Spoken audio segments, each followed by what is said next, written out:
Pilgrim and the Nun is a modern conversation about life's spiritual journeys. Good morning, everyone. We're back again. I would like to introduce the very funky and rock and roll nun, Venerable Sunam, who is going to chat with us today in this program. And Hanli, the pilgrim traveling all over the world, have been on all continents and is now in Diamond Mountain. And loving it here. It's so beautiful.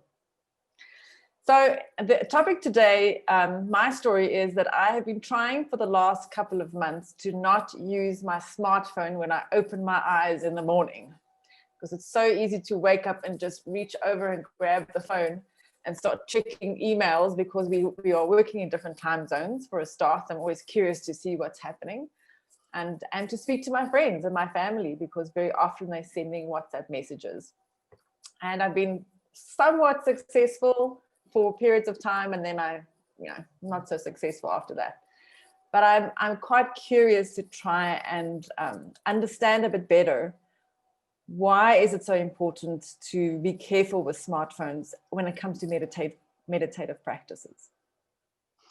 I think it's not only the meditative practice. I noticed that it can be supportive for a lot of practices we are doing, meditation, yoga. Also, it influences how you act with people, like really the 10 virtues, how you plant your good karma. It can support all of that. But on the other hand, I think we need to be very careful, because it can also be an obstacle to our practice. And it's so easy, like I have already shown you, in the moment I have 2 phones, I had 3 phones. And it's so easy to fall into the trap that you are not using it for your benefit, what you want to reach, instead of the phones are ruling you.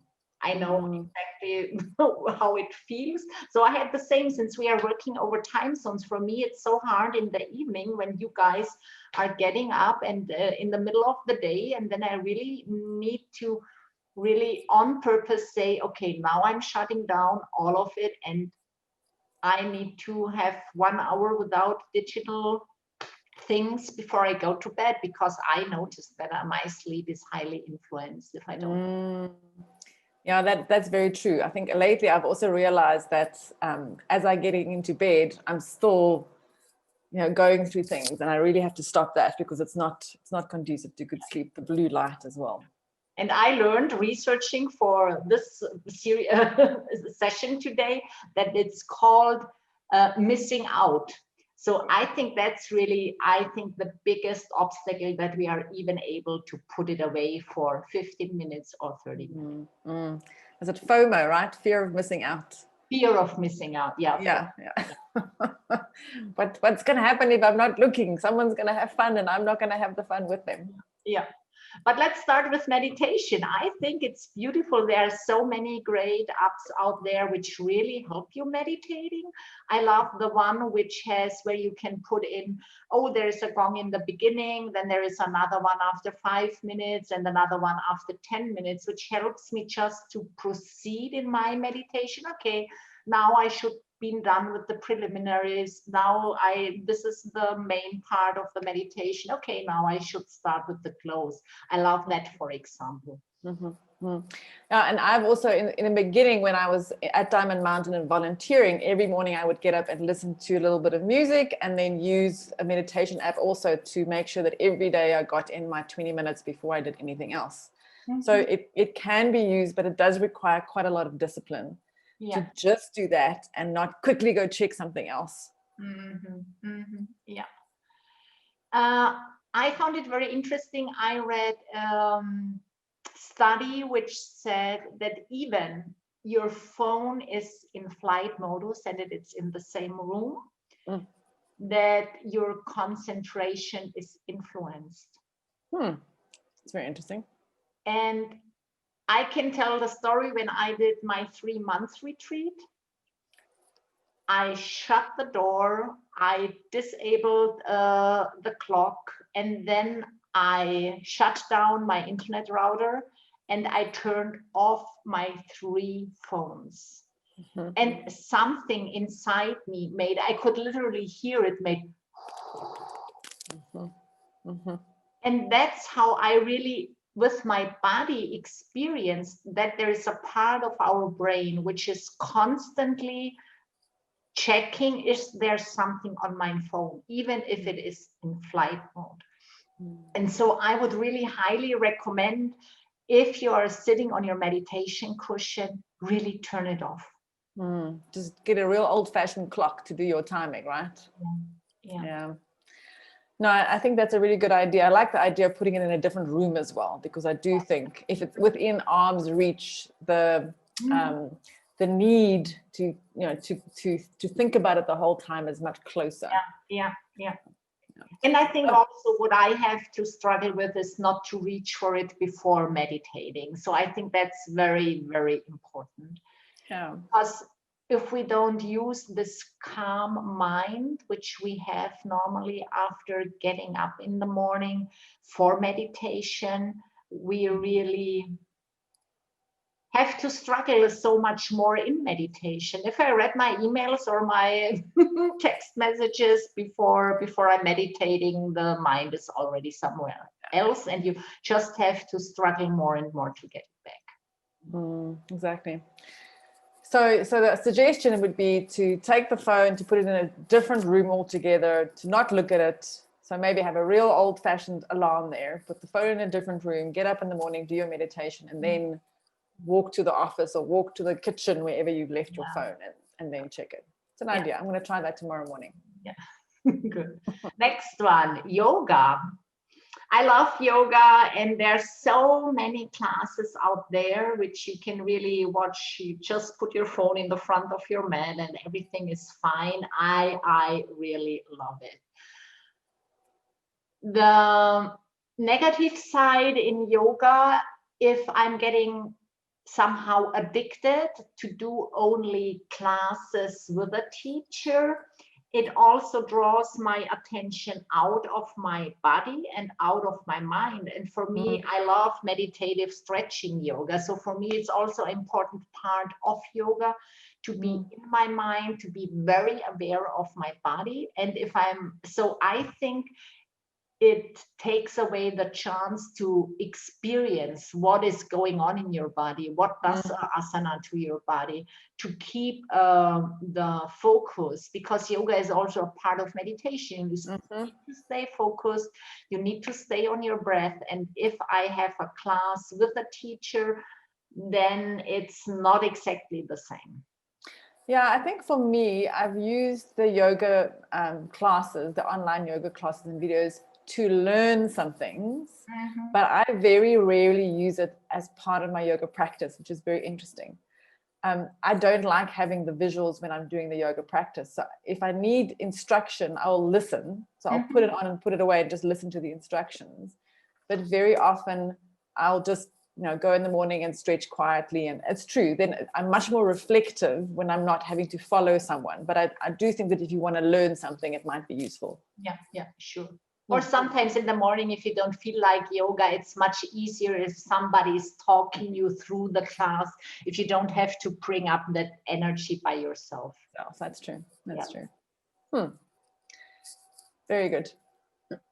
How else do you think we should be using phones more constructively rather than as a distraction? Where I think the book has, the phone has beautiful impact, positive impact, is in doing your 6-time book. For everybody which is not familiar with the 6-time book, it's just 6 times per day. You stop and you check, have you been kind to other people, or maybe have you hurt other people in a small way? It boils down to, have you done good or bad things in the last 2 hours?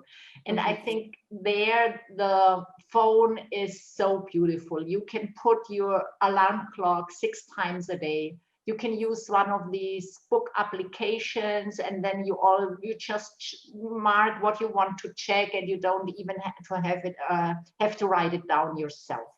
So I think there it's really a beautiful time saver and reminder not to forget it.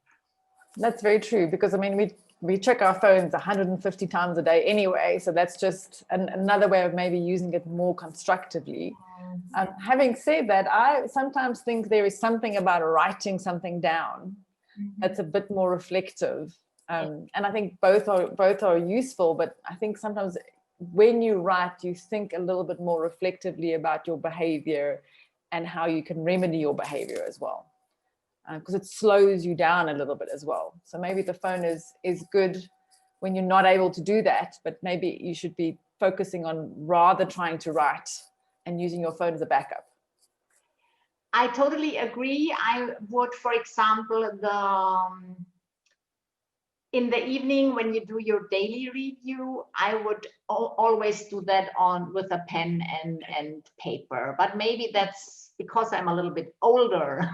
But I agree also, I have also the feeling it does something with your brain if you can draw and make errors. And yeah, exactly. Yeah, I'm sure that our younger readers are probably going, what? Or younger listeners rather are going, writing, please. Yeah, but bullet journaling, which is only pen and paper, is quite big at the moment, and I'm a fan of it. It's beautiful. Yeah, exactly. Now, so it sounds like, the phone, there's, as with most things, there are strong arguments for, there are strong arguments against, there are opinions about it, but it really does boil down to, I think, your intentions and then your discipline off the back of those intentions or motivations for using the phone. And it seems like even the phone is a mindfulness exercise, right? I think so. It's about awareness. Why, for what am I using it at the moment? Is it some kind of, and it has the potential of addiction. There are so many studies out there that every time when you do the swish, every time when there is a like on one of your posts, it's just addicting.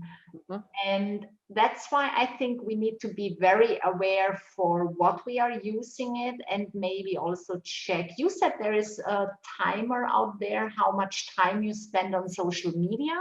I found that very interesting. That's right. On the Apple iPhone, I don't know where exactly it is, but you can now set the amount of time that you want to be spending on social media. And so when I'm scrolling, this reminder will come up to say, you've been on social media for 20 minutes.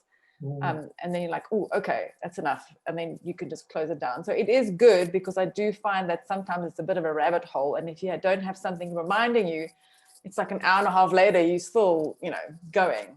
So there are ways that you can do that. And I do think that most phones and phone apps now have got something built into it to try and remind you, but it's still up to you to set it and follow it. I mean, because I can see the 20-minute warning and just continue, right? It's like, oh, okay, I'm still busy.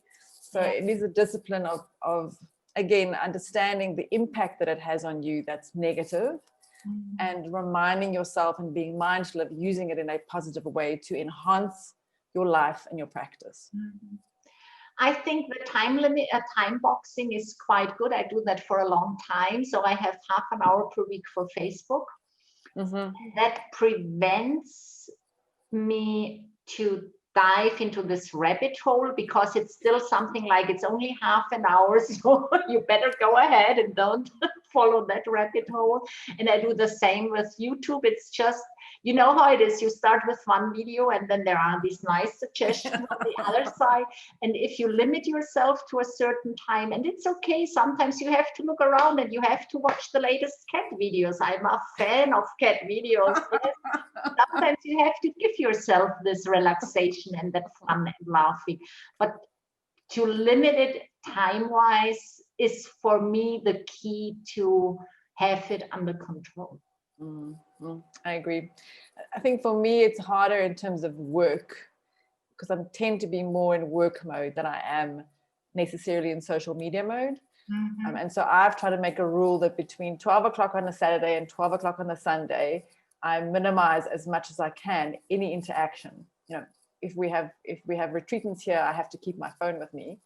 But other than that, I try and not answer emails from work or anything like that. So it's also just another way of trying to create a discipline around it. Yeah. And I think sometimes we need this time off to even experience how it is without. for me, it's always something is coming at me, and not that I can use my brain, my creativity, what's going on in me if I'm controlled by the phone. Yeah, exactly. Yeah. So I have a friend who says, you usually wake up and then you're already in karate mode, like everything is coming at you, like it's this, and you've got to deal with that, and you've got to go there. Yeah. And then your brain chemistry does already change, because then you are on this addictive adrenaline. And then on the other side, there's this weird feeling. I was today out for grocery shopping, and then I was in the car, and then I noticed, oh, I have forgotten my phone, and it makes some kind of, I have forgotten my phone, and I'm out for half an hour. Okay, there's half an hour no phone. What's the problem? But there is this instant shock reaction inside. Exactly. So what other ways do you think we can use the phone constructively, or smartphones, or being connected? I think it's more about being connected for me as well, right? The smartphone is your way of being connected. It's one of the things that I noticed here, that out of the team and the volunteers we have here, two of them have opted not to have smartphones. One doesn't have a phone at all, and the other one has a old school phone that you have to text to. And it's just really interesting how I've got to think differently about getting messages to them when we're trying to have quick conversations about things, or to keep them connected with us so that they know what's going on, and that they don't feel left out. There's that FOMO, I suppose, in reverse again. But it's been very interesting to notice that. Yeah. Maybe we can go on, because I think the 10 virtues, these 10 good deeds we should do constantly. Then the phone can also help us, or even hinder us, and help us to fall into the tendency to do the bad things. When we start with protecting life, my main idea is don't text while driving. That's really my main thing.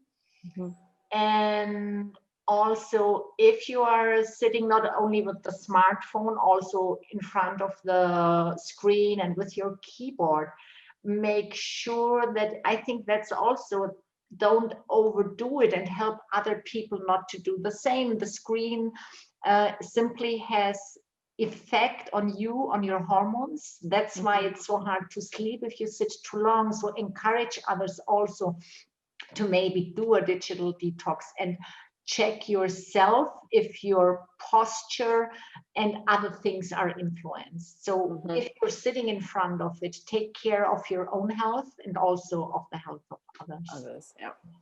Yeah, and with sitting, it's very important for you to move around every hour and change your position. So just stand up, walk around, do something different. Yes, and I think it would be very good to protect other people's health as well by discouraging certain behaviors when it comes to the phones. Yeah.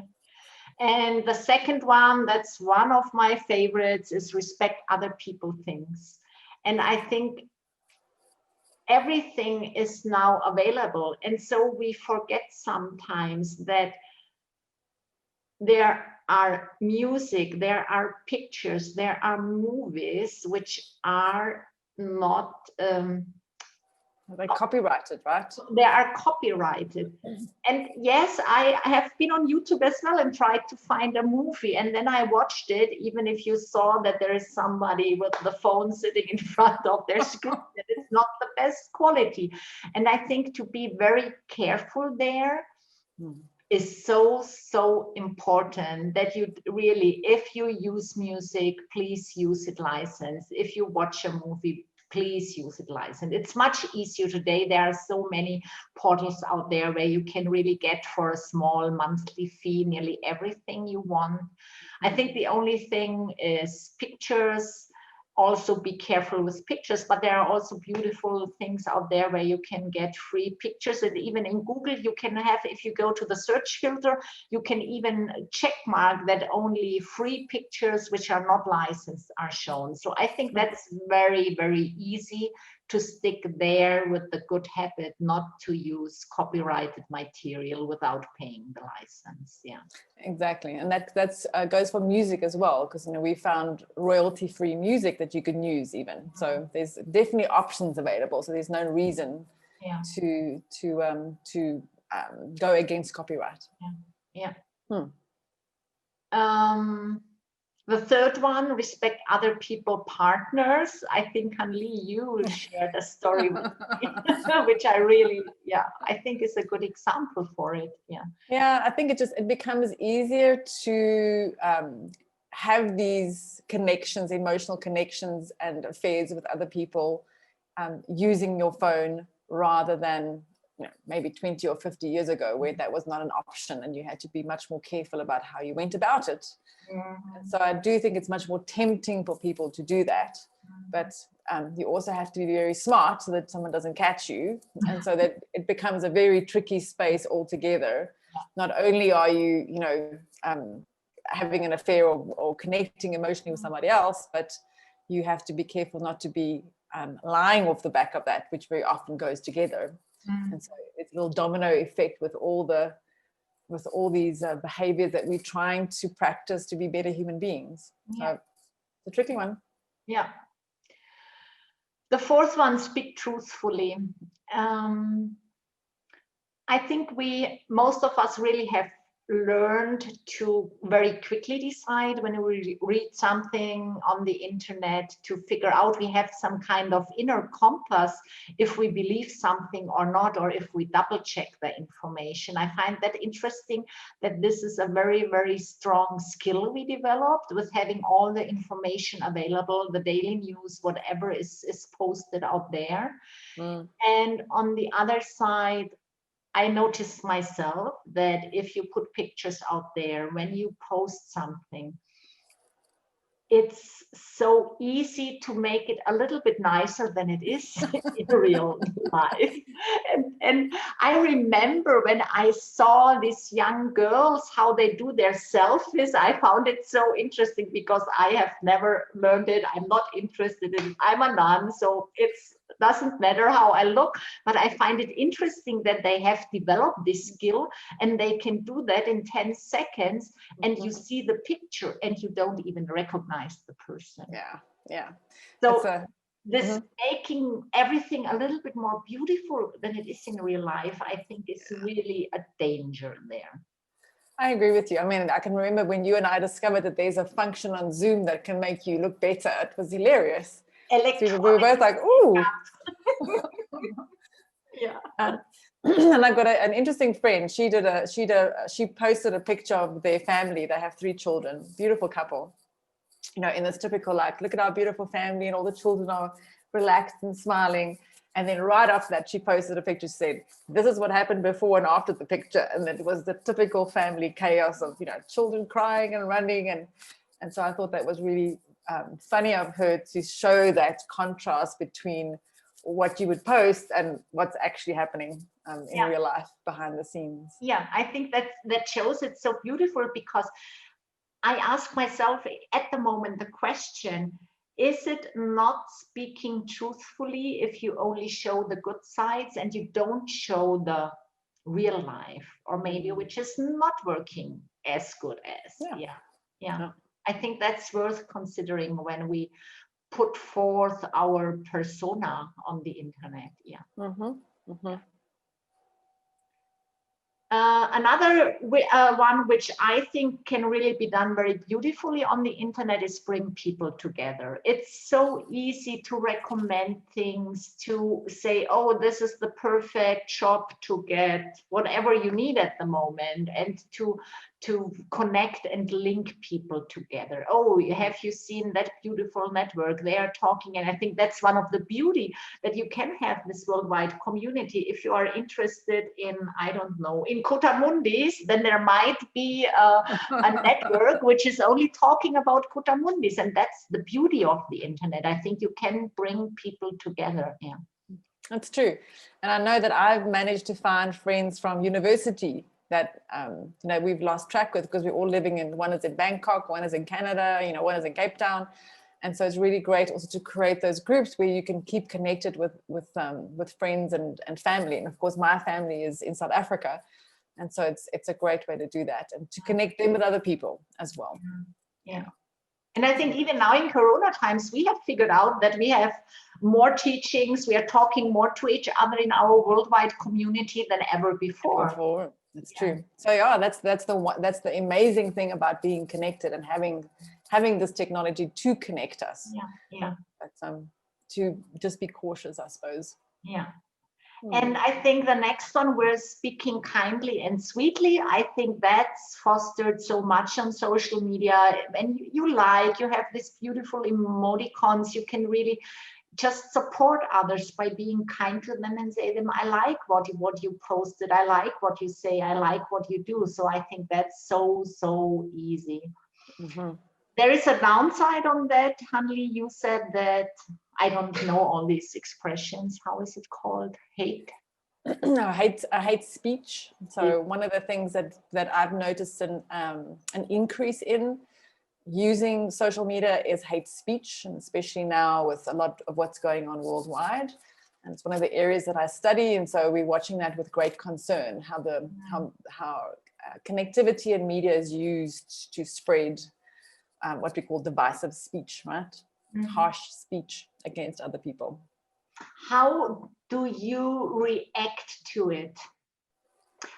I remember on Facebook, for example, when I'm friend with a person and it's showing up in my feed, and I have the feeling, for example, that they post things which is just speaking bad about other people or having stuff like this, I simply unfriend them without any comment. I think I ignore it the first time, but when I have the feeling there is nothing else coming from this person which inspires me, which I think just puts forth the good side of people or triggers other people to behave better or inspire them, then to be honest, I'm very strict. I simply unfriend them. If they are friends, I usually will say something. So I'll either connect with them separately and share my opinion about what I think they posted if I think it's inappropriate or hateful in any way. Because sometimes people can be highly judgmental, and they don't always know the line between their opinion being judgmental and being horrible to other people. But if they don't respond well to that, I agree with you. Those are not people that I necessarily want to interact with or have in my life, because that kind of behavior will be replicated elsewhere. So yes, the best way to do it for me, I like to say something and make a statement to actively push back against that and actively give them an opportunity to reflect on their behavior.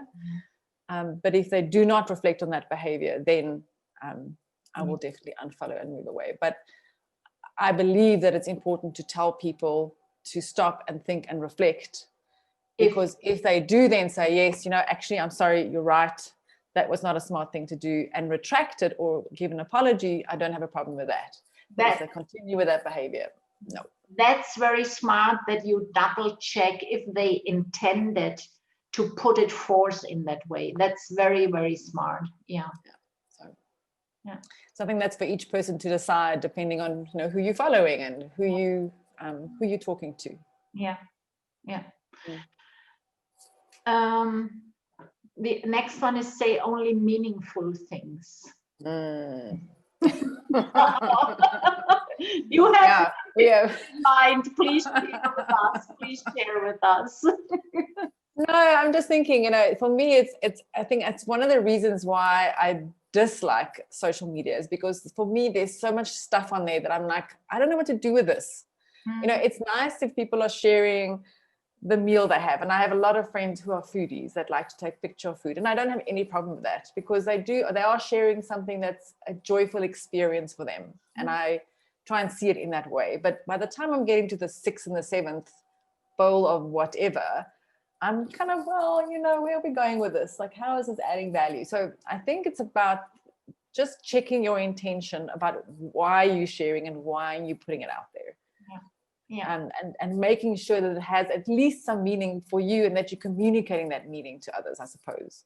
Yeah, I think that's exactly what's the core of this only saying meaningful things. Do you say it to be helpful for the other person?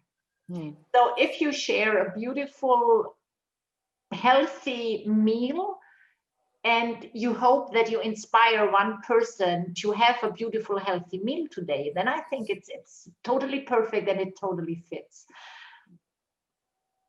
But I think it goes back to yourself, that if you post something, is it about you? Do you want to show how beautiful, how perfect, how whatever you are, or do you want to inspire others to do the right things in their life? That's what we are striving for when we are practicing. We want to become better people. We want to take care of other people. And if this is the motivation why I post something, then every beautiful post is a perfect one. And I show you something directly over my computer screen. I have now it's mirrored, but I think you can read it. It says why. And that's for me so often, it's really because it's directly over my computer screen. I just need to look there. And if I ask myself this question, why I am doing this, and if you are practicing, most of your actions are driven by helping other people, then it's very easy to judge if the picture of this vegan bowl is the motivation you want to show how nice you can do vegan bowls, or if you want to inspire somebody to a healthy meal. Exactly. And that applies to every topic, to everything. So I agree. And even if you are posting something that might not immediately strike people as meaningful, then maybe do something or write something with it that does make it meaningful. So maybe that's a way to also consider what you're posting and where you're posting it and to whom you're posting it. Yeah. But I really do like your why, because that's something that is central to everything that we do, whether it's as an individual or a team or a corporation, organization. It's always very important to go back to that why and to start there. For me, it's also just a sidetrack. It's not directly correlated, but for me, it's also, if you work on something, there is normally a point where you get tired and then you just do it quickly because you want to finish. And that's also for me the point where I look at my why, and then suddenly I get out of this mood of I don't want anymore. It's just, then I'm remembering why I'm doing it, and then I have the motivation to finish it properly. Absolutely. It has to come back to that, right? It's, as we said in the beginning, it's all about motivation. It's all about intention. Yeah. What have we got left on the list? So the last two are very beautiful. Celebrate others' success. That's one of my favorite things. I love doing that. Posting what we've been achieving here, what someone has contributed, whether they fixed something or they've made something beautiful or they've, just helped someone in town. I think that's really great. And it's a good way to celebrate, to people in general, just amongst the team or the group as well. Yeah. And that's perfect. And the next one is sympathize with others' problems. And there I see, as said before in the beginning, I think we don't have really a culture to share our problems on social media. And if you share your problems, I have experienced that people are sympathizing.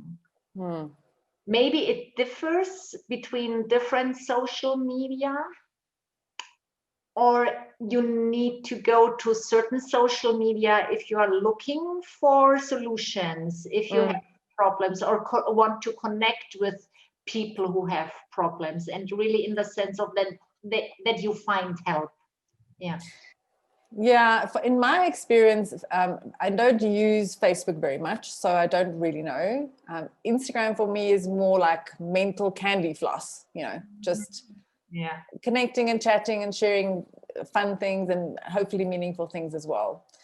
But where I've noticed for me from a business perspective is on LinkedIn, very often problems are discussed. Business problems, So there will be articles, or someone will ask a question, I'm struggling with this, what do you think? And that community that I'm connected to is very helpful in discussing those kinds of problems that might come up, and how to help each other, or how to say, well, I've tried this, or we've done that. And so that's where I've strangely enough found a lot of useful information when it comes to empathizing and sympathizing and helping solve problems, or at least sharing how you would have solved it to help someone else with that. Yeah. And I think we really need to develop a sensitivity if there is somebody, because I also notice it's very easy to ignore people if they have the courage to put forth a problem they have in their life. It's very interesting that it's sometimes simply ignored, and maybe it's on us to not ignore if there is somebody reaching out. Yeah, absolutely. Very, very important. Yeah. And that's back to that human connection again, right? To go back to using social media in a healthy way to, contribute to someone's life, to help them out, or to just step away for a minute and pick up the phone and phone them, or get in your car and drive over there, or walk over there if you can, and make a real human connection. Yeah.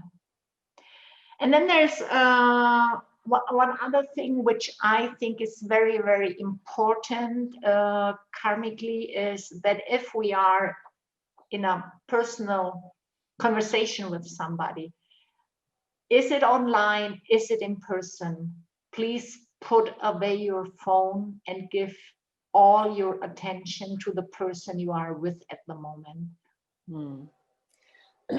And why do you think that's so important? If you are able and listen to somebody fully, then this will come back to you. And it's respect. I think there are so many other things involved. It's respect for the other person. It's listening. It's being concentrated. It has also to do with concentration. And the feeling you evoke if somebody is constantly checking the phone. Everybody of us knows how that feels, I think. And most of us are doing it. If you are waiting for an important message, you do it. But then maybe really speak it out loudly and say, I'm waiting for an important message. And I think that also helps you maybe to decide if you might even want to put it on flight mode. It's the same with meditation. If the phone is around, there is a part of your mind which is with the phone and not with the person you are talking to. Yeah, and one of the things I'm definitely guilty of is that I will sometimes be reading my emails while someone is on the phone or talking to me. And that's a really bad habit that I'm going to not do anymore. I'm going to close something and focus on the person, because from time to time that does happen, especially if they're people who tend to chat a lot. So I have the tension as well. If in a meeting when there is a point where it gets boring or it's a topic I'm not directly involved, but I go on the other side of the screen to my emails, and I think even then it's not. We are planting so bad seeds that. And it's a great opportunity to practice patience, right? Yeah. And to stay in the moment and to be with a person, because if you want people to be patient with you in future, you need to also learn to be patient with them, or patient in a meeting, even if it's not thrilling. Yeah. How do you want to even figure out what the other person needs if you don't listen? Yeah, exactly. Because you might as well not be in the room then, or not be on the connecting with them at all. So there we go. That was a very interesting little exploration of how smartphones and being connected can be helpful or a hindrance. We would be interested to hear from all of you if there is some of your experiences, or if there might have been things that you have tried that has helped you be more mindful, manage your social media, manage your connectivity a little bit better, and improve your meditation practices. So feel free to share with us. Yeah, that was very, very, I found a few things I need to work on immediately. There we go. We all do. Thank you so much, Shanli. All right. You're welcome. I'll speak to you next week. See you next week. Thank you. Bye. Bye.